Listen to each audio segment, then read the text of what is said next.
تو جماعت گئی ان کے گھر پر. کرنل صاحب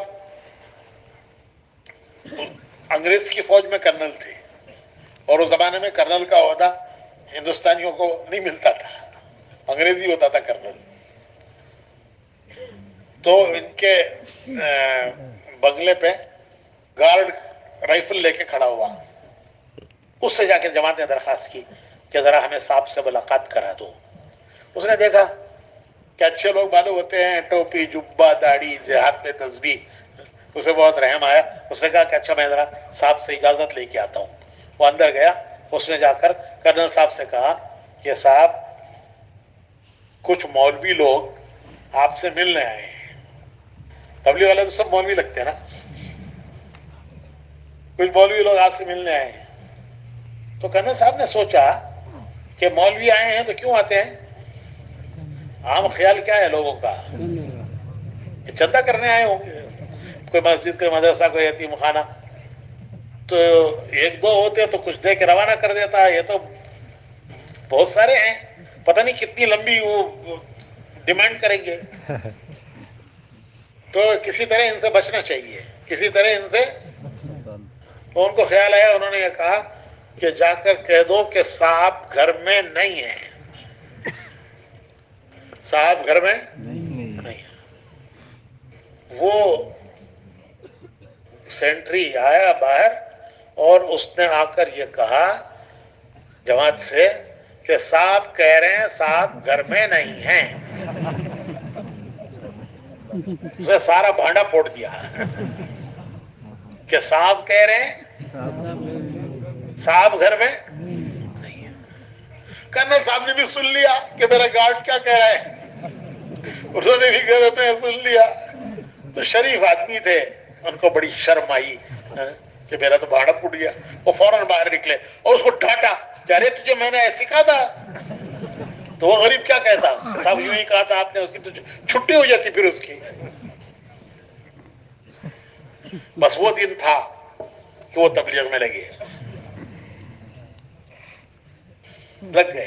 اور آگے بڑھتے چلے گئے, بڑھتے چلے گئے. پہلی جماعت ہندوستان سے جو انگلستان گئی اس کے امیر تھے کرنل صاحب. لیکن بھائی وہ لگنا چاہتے تھے کہ بچنا چاہتے تھے؟ اللہ انہیں لگانا چاہتا تھا, اللہ نے ان کو لگایا, اللہ نے لگایا. تو بھائیو یہ صرف ایک کرنل صاحب کا قصہ نہیں ہے, ہم میں بہت سو کا یہی قصہ ہے. ہم میں سے بہت سو کا یہی قصہ ہے کہ جب سب سے پہلے یہ جماعتیں ہمارے پاس آئیں تو ہم لگنا چاہتے تھے کہ بچنا چاہتے تھے, لیکن اللہ نے ہمیں لگایا.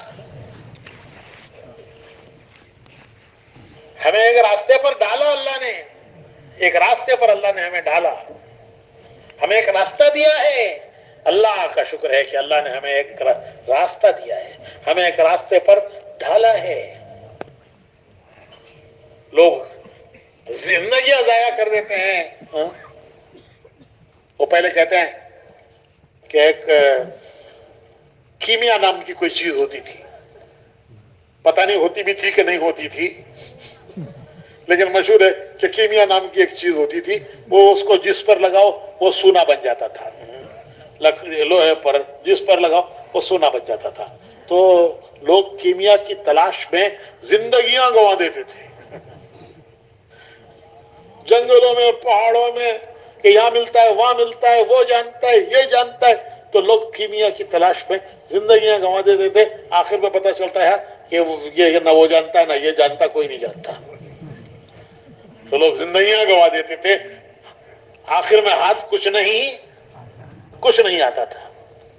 تو بھائیو ایک راستہ دیا ہے اللہ نے, منزل کی طرف ہمیں بڑھایا ہے, منزل کے ایک راستہ دیا ہے. بس دو باتیں ہیں, نیت کرو کہ انشاءاللہ